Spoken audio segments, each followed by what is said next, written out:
Welcome back to the Manc Entrepreneur YouTube channel, and today I'm joined by Mr. Matthew Ogborne himself. How are you doing, sir? Very well, thank you, sir. Good, good. So for anyone who doesn't know, Matt is my business partner. But enough about me, let's kick things off. Matt, who are you and what do you do? Hello, my name is Matt, and Dave has to put up for me on a daily basis, and I have no idea how he's managed it for over 4 years now. And I'm being frankly honest. It's a pleasure, mate. It's a pleasure. So who am I? No, seriously, my name's Matt, and yeah, thank you for tuning into Dave's YouTube channel. I'm glad that Dave has finally started his. So what do? I work with Dave on a daily basis, which is we have welcome Mr. O in the background. There you go. You had bar humbug out there earlier. I did. We changed it just for you, mate. Thank you, sir. So on a very serious point, no, I work with Dave. I have done for the last 4 years or so. I've worked for myself for on and off for 10 years. I've worked in businesses. I've worked for myself. Yeah, I just be me. If that makes sense. That is probably the best way to describe what you do. Is you just be you. So when would you say was the first time you realised you were entrepreneurial in its sense? Because I guess you've probably known for a long time. You're not quite like most other people, but when would you attribute entrepreneurship to that?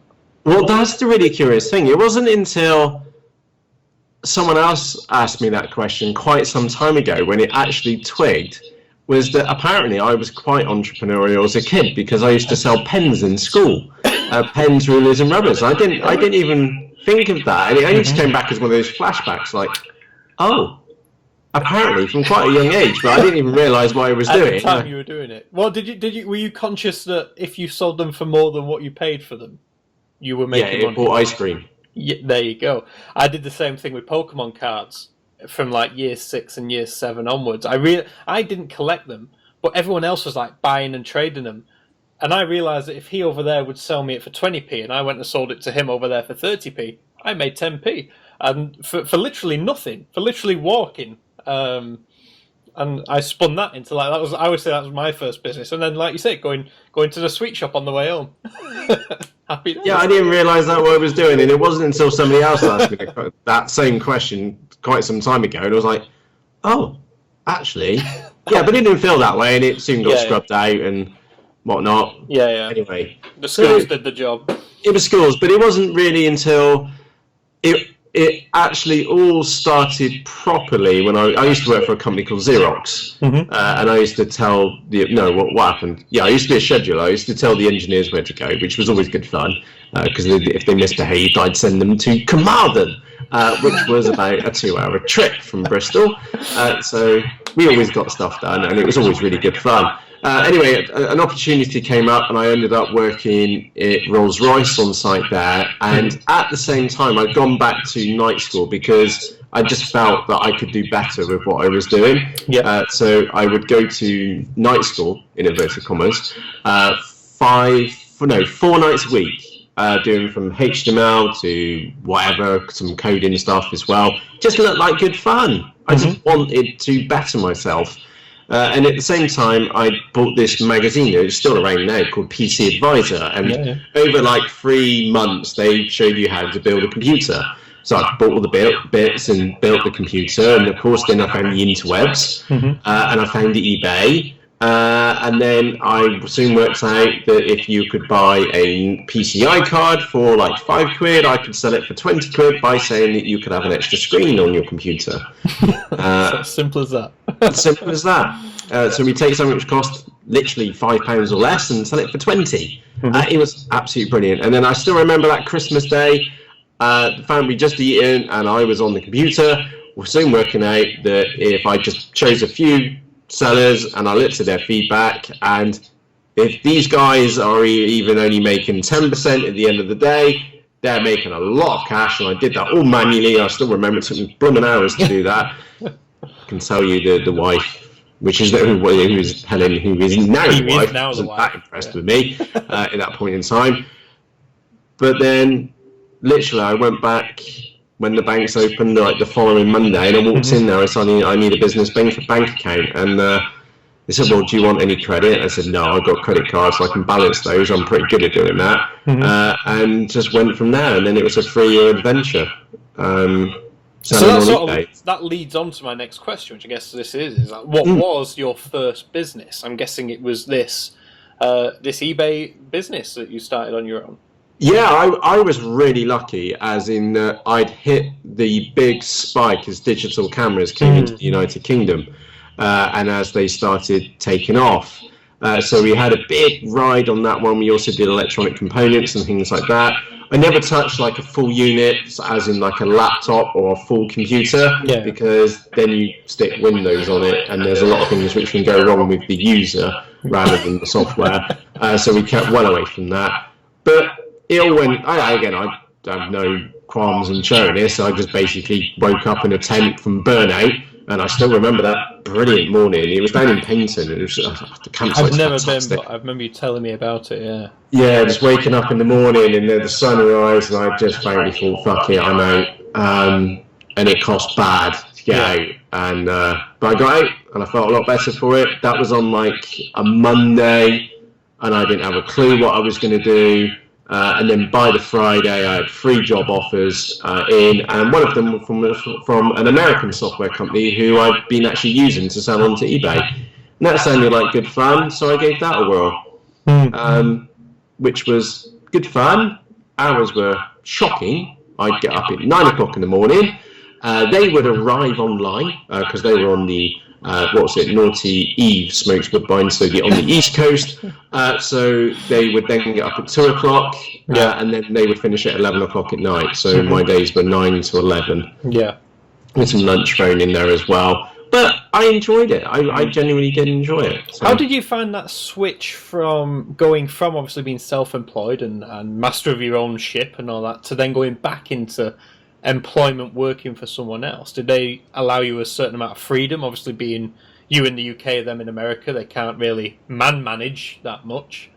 Well, we did have a team in the UK, and I was very lucky that I didn't have to go to the office that often, because I would inadvertently fall asleep on the train on the way home. So I'd go from Guildford to Reading, and then back in Guildford. Because they're always warm and cozy on trains. You just go to sleep. So I did that more than once. But no, frankly, I worked from home. Right. So I was afforded that benefit. I said, well, look, I was quite open with you on it in the beginning. Look, I work best on my own. But we used, AOL Messenger. I made a point that I was around more than all of them combined. So it was never, ever an issue. Good. Because anyone who, if you don't know Matt, the one thing is that he will outwork most people by far, and surely that would not be. I just wondered if there would be an issue with like seniority, someone telling you to do something which you A, didn't agree with, or B, you knew was wrong, that sort of stuff. That's something that I'd experienced in the past. That was sort of like the nail in the coffin for me with my previous roles. No, I liked the team, and I liked Sarah, and I did get a few nudges in the right direction, and Sarah was very tactful with those nudges. Yeah. But ultimately, knew how to handle you, basically. Yeah, me was me. Yeah. I was me, put it that way. Good. And I did get a few nudges in the right direction. Which I always welcome, by the way. Absolutely. So what would you say is the best thing about being either an entrepreneur or a business owner, running your own business? Is there some good points? You see, this is interesting because I remember thinking years ago, why doesn't everybody just run their own business? And now, right now, I know exactly why people don't run their own business. It's because they're sane. Nobody's got a... because they're sane and they've got medium-sized balls. Exactly. I don't think most normal people will go to the lengths as far and as for long as what an entrepreneur will do. Yeah. We were recording a podcast literally half an hour ago, and the basic summary of it was the word attrition. This is entrepreneurship is attrition. Yeah. You have to be in it for the long game. And yeah, there's on one hand, it's just, Dave, you know how I'm wired, which is on one side, it's like, well, it can't be that hard, can it? And screw it, which is the polite version. Let's go and do it. Yeah. And that's genuinely what happens. And the one, I know I'm going slightly off topic here as well, so get me back on, is that if you focus upon like your customer and you focus on what they need or what you feel they would need, you can literally just never go wrong. So UE is the primary example of that, was that we felt that multi-channel software was grossly too expensive. The current incarnations, while worked, were not in favour of the user, and that's why Understanding E started. The other business started purely by accident. It was a meeting with Tesco, and they said, "Oh, we'd like to do this," and I said, "Hang on a second," and got the iPad out, and I said, "Like that." And they said, "Yeah, just like that." And I was like, fuck. I've already built it. I built that like 3 months ago, and I was too scared to show anybody. They said, "Well, how quick can you get this together?" And I said, "Well, about 2 weeks." No, full well, it already worked, and it was perfectly fine. Didn't want to set expectations too high. Exactly, yeah, manage expectations. And that's the other thing which I learned, is like, oh, I'm not too sure. You got to practice that. You got your car mechanic hat on. It's going to cost you. Yeah, and it's that eerily long sense of silence. Yeah. When you're working out in your head. But then I showed it to someone else, and they really thought it was really cool, and said, "Can I have that as well?" And I showed it to someone else, "Can I have that as well?" And it just went from there. And so yeah, just focus upon. And again, I'm really kind of lucky because I'd had a lot of experience before, and I'd worn the shoes which of those specifically those business owners, the shoes they were wearing. So I was very easy. It was very like straightforward to me just to jump in their shoes and say, what would I want if I'm him or her? Yeah. And I answered that with my own little twist on top. So have I gone far enough off topic? A little bit. I'm trying to summarise what the best thing about being an entrepreneur is. Right. So that was the original question. Yeah. Attrition and. I'm not sure that's a good thing. It just means you have to work bloody hard for a bloody long amount of time. You get to be you. Yeah, I think, that's ultimately it, isn't it? I mean, we've both said now, after doing what we've done for the past 3 or 4 years, I'd struggle now to go and work for someone else in a normal job. I'm sorry, future employees. I have completely corrupted Dave. Beyond recognition. Yeah, I just can't see it happening, to be brutally honest. I can't picture it. But yeah, so I think being able to be in control and do what you want is absolutely one of the best things. But flipping that on its head, what would you say is one of the worst things about being an entrepreneur? Don't think there is one? No, not one iota. I can't give you one thing which, given the ability to rewind time, I'm just thinking of my own personal history. Yeah. I would change nothing about anything which I've done, even the bad stuff which has happened and has been done. I wouldn't change any of it. So, is there a bad side? You could talk about the hours, the frustration, you just have to be enthusiastic about whatever you're doing continuously and just don't stop. But is that the worst thing? No, it's not. There aren't any bad sides to this. No. You get to paint your own future. It's all good. And I don't mean like in negative or in a cocky fashion. It is what it is, and it's what you make of it. So as far as I'm concerned, we could rattle off a load of bad things about being an entrepreneur, but none of them are the worst, because as we say every Tuesday, entrepreneurship is living a few years of your life like most people won't, so that you can spend the rest of your life like most people can't. There is no worst piece in that sentence. No. And it is exactly that. So, I think, no, Dave, there are some bad things which come along with being entrepreneurial. I think you've hit the nail on the head. It's actually, yeah, there is one, which is it's really fucking frustrating talking to somebody who is not an entrepreneur. Yes, that is it. That is it. That's the nail on the head. That's the worst thing about being an entrepreneur. It's finding out somebody else isn't wired like you. And there's a lot of them. They make great employees. No, that's it. And again, this is obviously about Matt, but just to add to what he's been saying, Please. I totally agree. Is that yes, there are unsociable hours, and your social life is non-existent, pretty much. But would I change that? Absolutely never. I would do it 100% again. And again, me and Matt have said this before.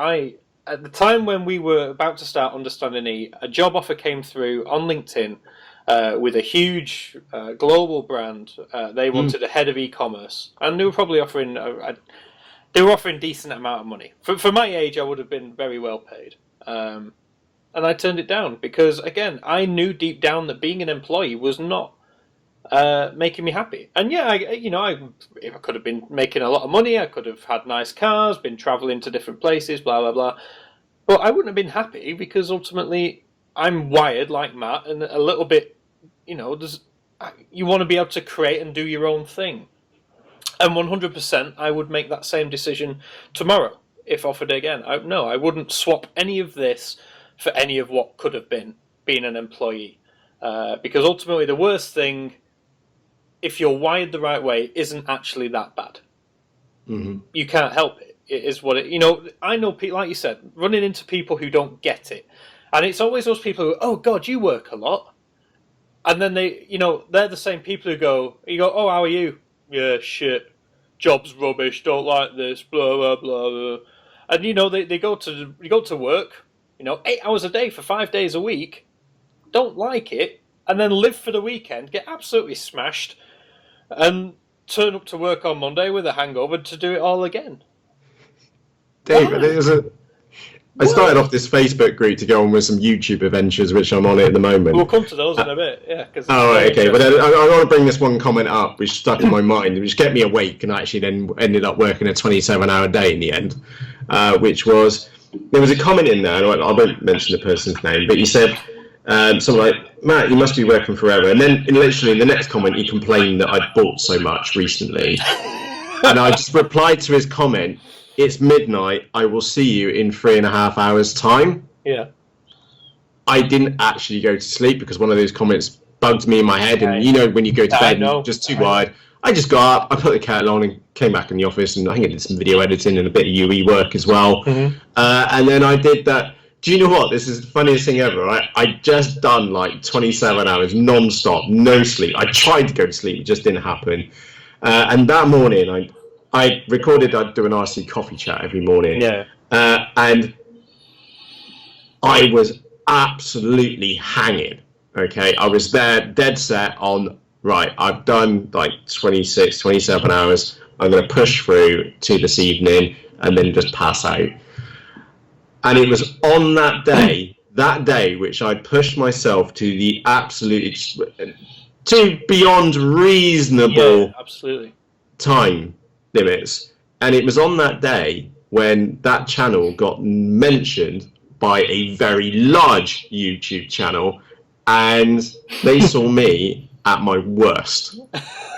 And it was me saying, I'm recording this, I've already been up for about 24 hours, so if I look a bit rough or something like that, you have to apologise. I just carried on, I just played through. I was just in Matt mode, let's just go and do this. And it went bang. Yeah. And they saw me at my worst. I was hanging. And that one guy is saying, oh, you buy a lot of models, but he doesn't see the work that you put in that warrants you being able to afford your hobby, which is totally up to you at the end of the day. Yeah.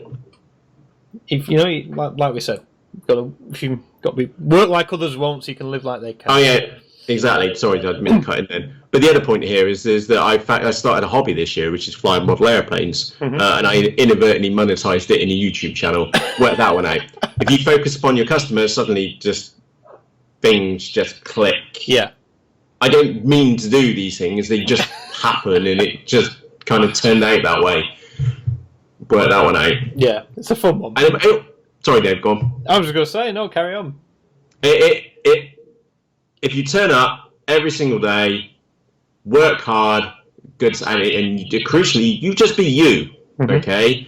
And we had a comment in the podcast, didn't we, which was that if you're just a grumpy bar steward, then be a grumpy bar steward. And I'm trying to tame language down a touch. We've said fucking bullshit and all sorts, mate. You might as well carry on. Right. Okay. So if you're just a complete miserable bastard, then turn up and be the miserable bastard which you are. If you're normally extremely well caffeinated and off your tits on coffee most of the day, then you turn up and be off your tits on coffee most of the day. But just for God's sake, just be yourself. And that's kind of like a key point of some of the YouTube stuff we're doing at the moment. But that includes being off screen. The only person which you're lying to, if you're not doing that, is you. Yeah. And unfortunately, you've got to live with you for the time which you're on this planet. So make the most of it. So. Yeah, absolutely. So with that said, what would you say is your sort of main aims or goals for the future? Right now, not annoy Dave. Number 2, fly model airplanes as much as I can. Number 3, continue to grow UE. And, well, not necessarily, actually I'm going to scrub that one. It's going to carry on helping the business owners who I really like. And those business owners are actually people like me who just so happen to sell on eBay and Amazon. Yep. And then, of course, that encompasses a lot of other things and keeps it really short. So I just want to carry on helping cool people do cool stuff. That makes sense. And we inadvertently make money out of it. Yeah. Hey, look, Dave, me and you started understanding it. We didn't have a clue how we were going to monetize that. We didn't. We actually did. I don't recommend it. If you're going to start a business, probably have an idea of how it's going to make money first. But I'm lucky. I'm with Matt Ogborne, who, whatever he touches, somehow he monetizes. So there are benefits. But well, I mean, actually, let's get this correct, which was, Dave, don't worry about any of this nerdy stuff. Just say in the video tutorials, and you worry about trying to market it and make money out of it. I'll make it money, and that seems to have worked really well. Yeah, that's it. I try and control Matt, and and try and find the marketing money piece somewhere else where Matt gets to do the what he likes to do. And for anyone who doesn't know, you'll never get Matt to do something he doesn't want to do. So ultimately, we're very fortunate right now. I know, it took me 14 years to get married. Do you mean after 14 years you actually wanted to, or was that just all you could take after 14 years? Like, all right, let's do it. It's about time. The kids are old enough now to be bridesmaids. Yeah. Oh, it was cool. Yeah. So, finally, we'll say, what is the one piece of advice you would give to anyone who's watching this right now and either thinking that they might be entrepreneurial or thinking that they want to start a business? What's your one piece of advice? Turn up. Yeah. How often should they turn up? Every single day. And what should that you do? includes Saturdays and Sundays. That means getting up early. That means going to bed at a sensible time. Now, obviously, you're actually. This is actually a really curious one because Dave's more of an evening person, and I am definitely a morning person. So for me, waking up and getting up at 3:30 in the morning and doing a day, and then maybe I'll go to bed a little bit early, say 8 o'clock, 8:30. Okay, I still get my 6-7 hours worth of sleep in thereabouts.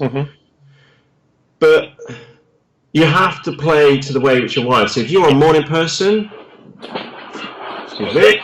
So if you're a morning person, be a morning person. Just exaggerate it a touch. Okay? If you're an evening person, exaggerate it just a touch. But still get up at the same time you were before and go to bed a little bit later. But for God's sake, turn up every single day. Go to those lengths where no normal, sane employee will go to because you are going to be a employer sooner or later. So just try. Just that's like 99% of the battle is turning up and sitting in front of your computer. The other 1% is just actually going, oh, I better do some stuff now, and not be on U-balls or playing games or whatever else. Yeah. It's just turn up and be ready to go. Yeah. And make progress, I guess. Just, as long as you're working on something that's making a difference. Yeah. Absolutely. So, and Dave, can I just add to that one as well? Absolutely, yeah. And again, I'm just thinking back to one of the masterminds me and you did together. Actually, Balls. It was where you were on holiday, I think. Actually, when I did all the good ones happen when you're awake. The kitten really does play. On a serious point, we did like the rundown of the top 40 richest people in the world. I remember. And I went through every single one of them, from the richest person, the top 40 richest people. Okay. To the 40th richest person. And they all had way more money than me.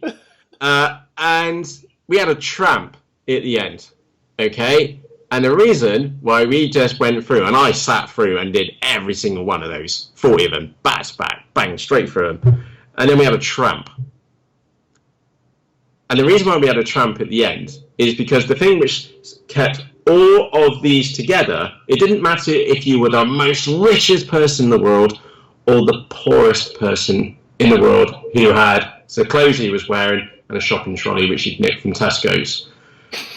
The thing which kept each and every single one of these people exactly the same is that they are all given the same 24 hours in the day. Some of these people are cheating. Okay? They are cheating because they have staff. Okay? The second you add a member of staff into your business to give you help, okay, is that you then get another block of 7 hours. So if you're only working, say, I need to get my maths right, is it a 17-hour day? 17-hour day, okay, which you're pushing the limits on what you can do for a sustained period, is that if you then got someone else working with you who's working 7 hours a day, so 17, 20, and then another 4, I got maths right, is that your business then is basically working effectively for 24 hours every single day.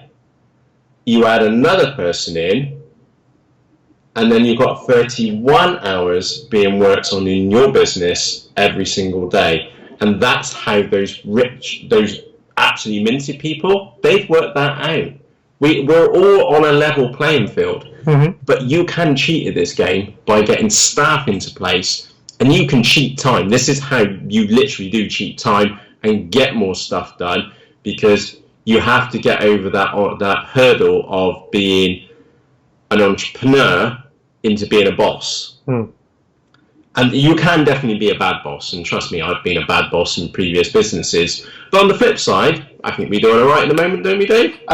Yeah, I mean, it's nice for us when we see like messages from the staff on their Facebook pages, which we didn't even spot, but someone actually sent us a link, which said, I'm so happy to work for the best bosses in the world or something, which we saw, I think, Antoinette or Tina put a few years ago.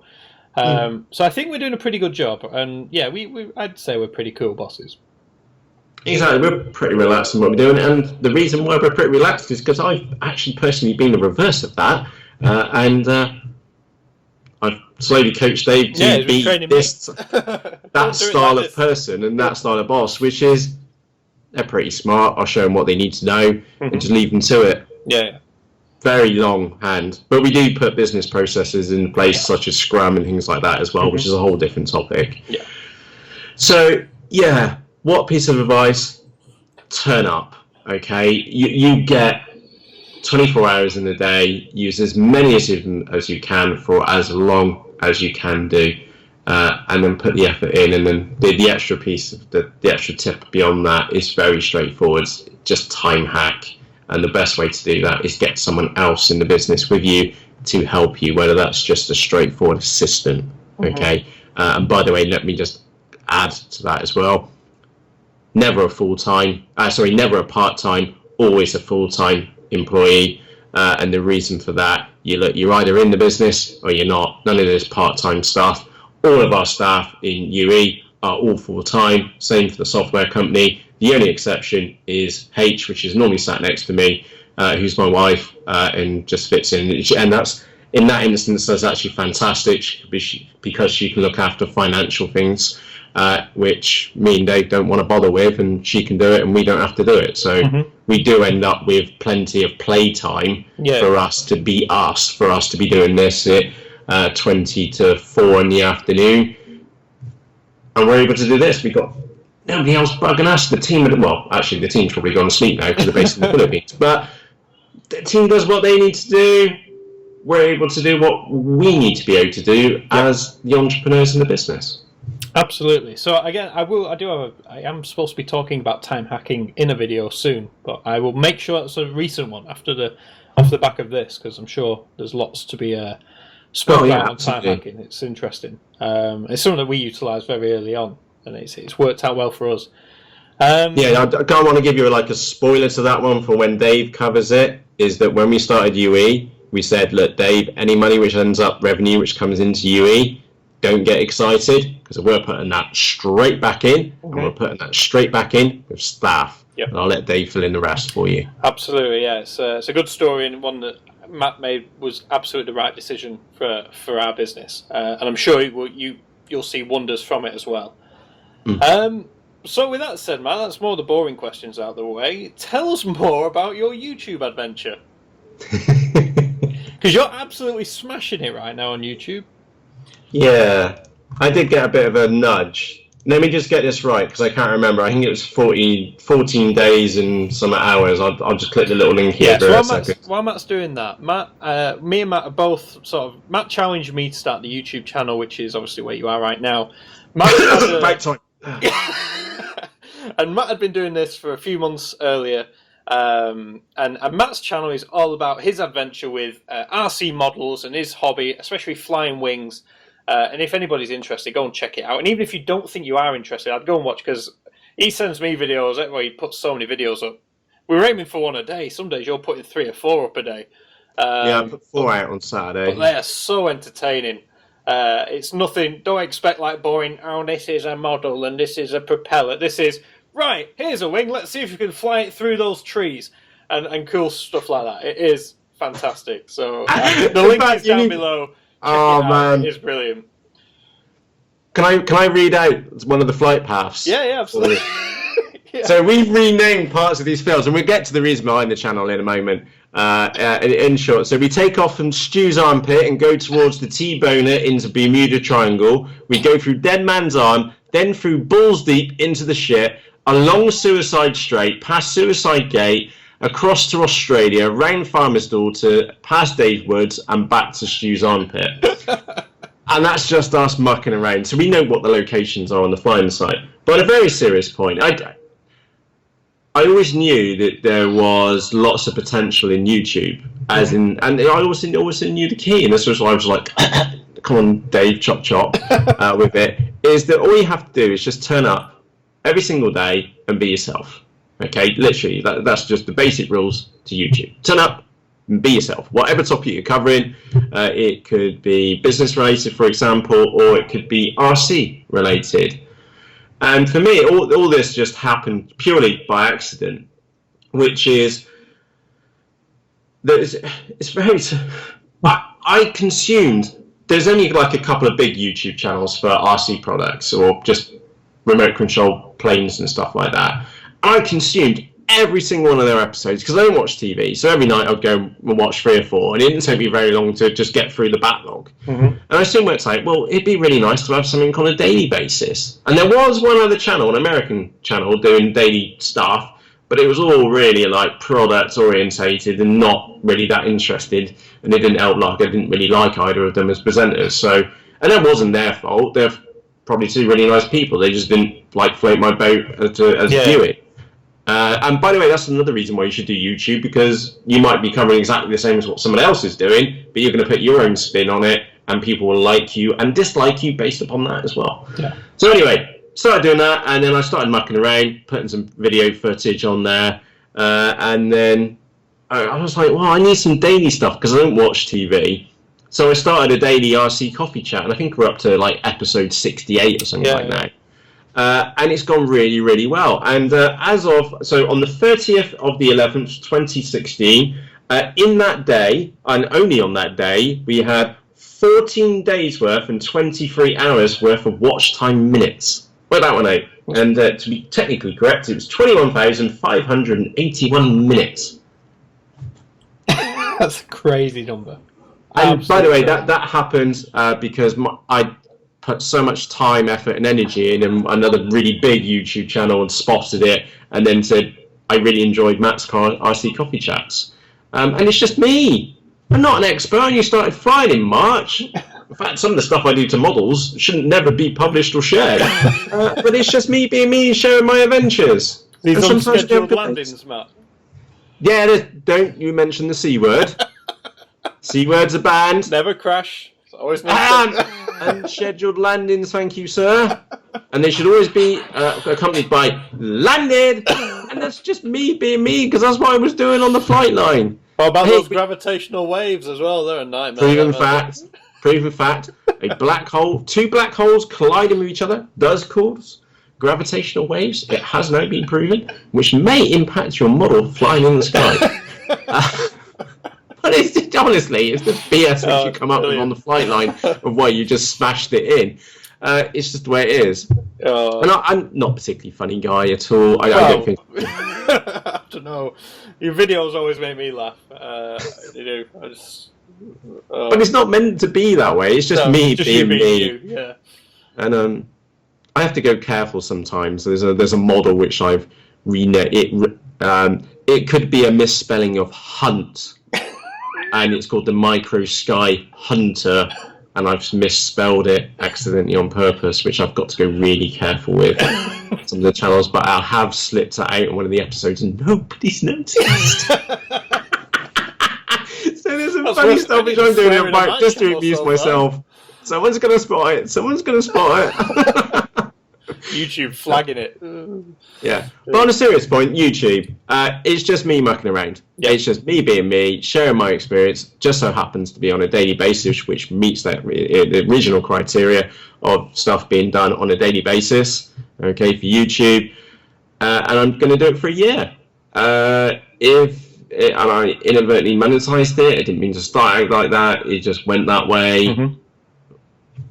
So what? I don't know. There's loads of different ways you can monetize YouTube. By the way, YouTube ads. If you're thinking about using YouTube to make money out of YouTube ads, no.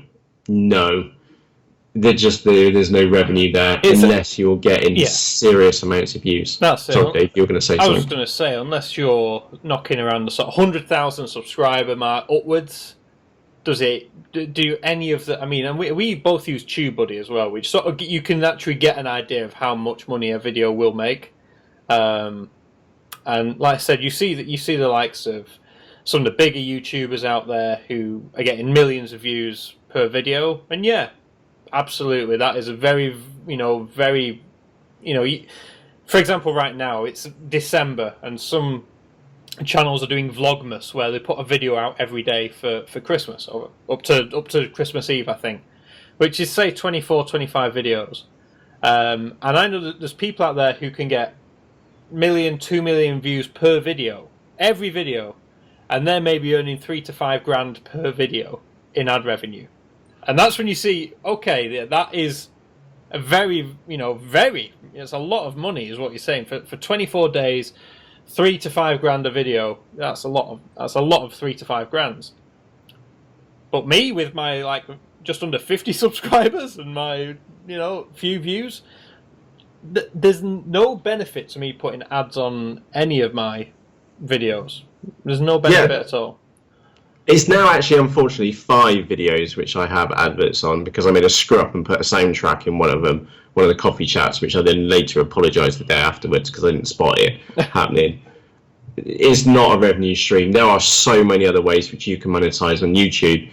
But the thing is that, if you're thinking, oh, I'd like to do this and maybe do a reviews channel and things like that, that's all perfectly possible. but you need to really put the monetization piece, like just put that to the back of the net. It's like one of the last things which you need to be thinking about, because if you focus upon your nutcase or your nutters, which are ideally your customers or the people which you want to get involved with, is if you focus on them, that kind of like money stuff just like sorts itself out. It really does just sort itself out. You'll accidentally discover something as you go along, but just focus on the person, focus upon the viewer, and just give them outstanding value. And that value may just be in a chat every morning over a cuppa. Absolutely. Okay? It could be as simple as that. It could be a product review. It could be anything that you want to be, anything which can be covered in video content. You don't have to be entertaining. You don't have to be smart. You don't have to be stupid. You just need to be you when it comes to YouTube.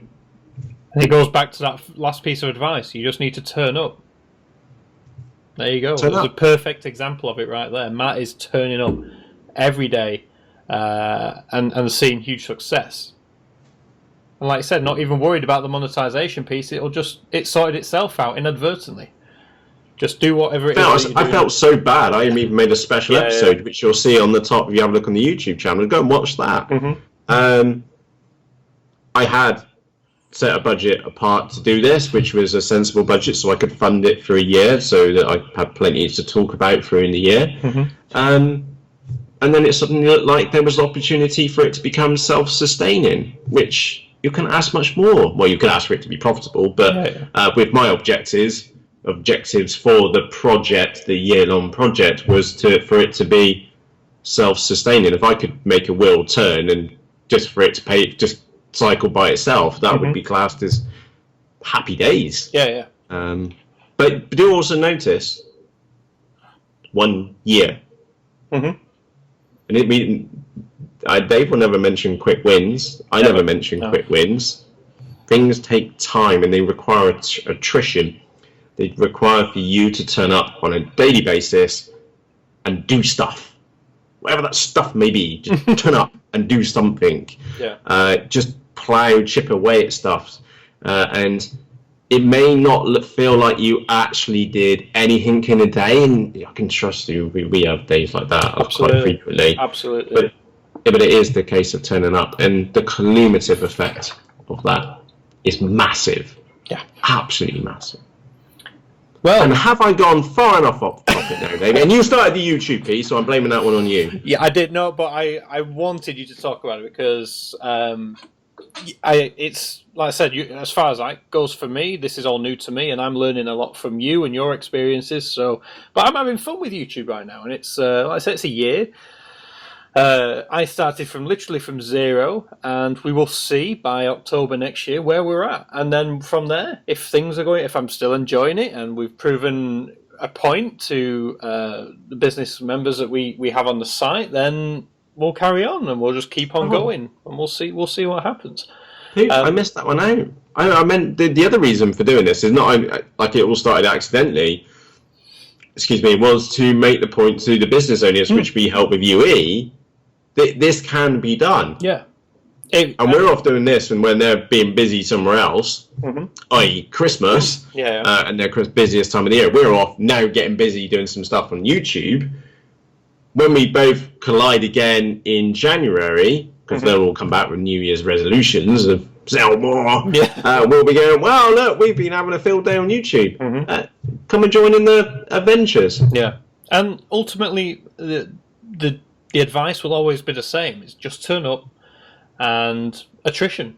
I think they're the two main points that we can glean from this interview, Matt, is just turn up. There's no quick wins, but just keep on going. Just literally a war of attrition. Don't give up. Just keep on going forward. Keep on making progress, and turn up and do what needs to be done. Do what others won't. Be unreasonable. But only ever be unreasonable with one person, and that's yourself. Absolutely. With that said, I think that's a perfect place to end this interview. Matt, I'm also going to make no apologies for the length. This is probably by far the longest video on my channel But like I said, no apologies, because I think the amount of value in chatting with Matt has been incredible, and hopefully you've learned a lot from that. So Matt, thank you so much for taking the time to come and join me, especially after recording an hour-long podcast when you probably want to go and have a lie down. Dave said, "Oh, Matt, do you want to do a quick interview?"